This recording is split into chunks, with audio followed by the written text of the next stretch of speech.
It happens every night.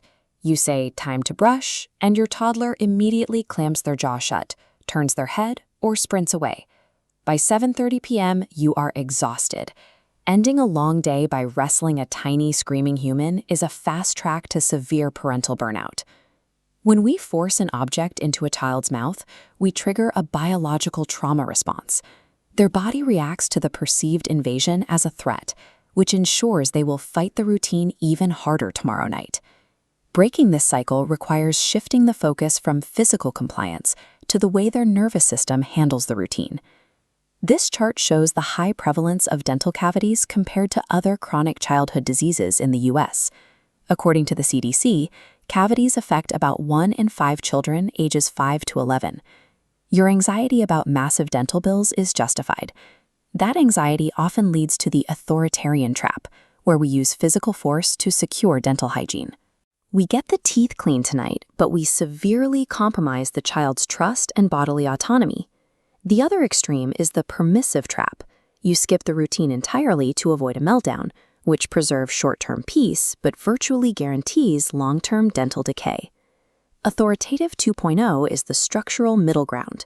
This Venn diagram shows the intersection between optimal dental health and bodily autonomy.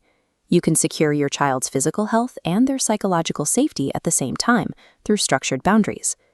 To understand the resistance, we have to look at the biology. The human mouth is one of the most highly sensitive, receptor-dense areas of the body. This decision tree maps the reaction. Introducing a hard, bristly stick and a strong, minty paste into that sensitive area causes the amygdala to sound a biological threat alarm. When an adult uses force to execute the routine, the amygdala spikes. Clamping the jaw shut, dropping to the floor, or shouting are unregulated survival responses to this perceived threat.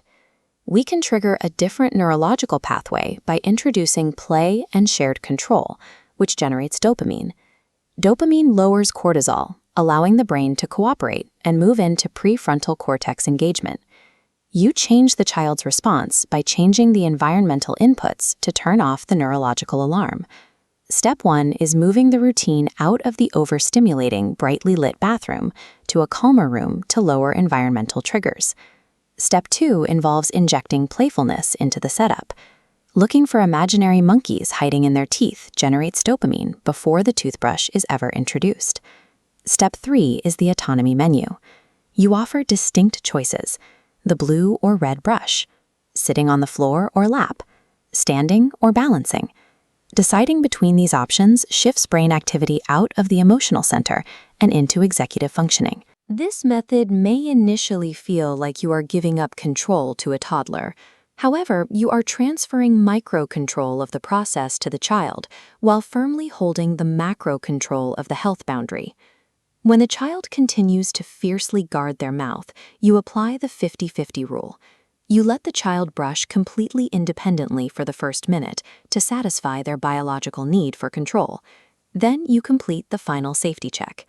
In cases of high tension, letting the child brush the parent's teeth first resets the nervous system. This scorecard table compares long-term trade-offs.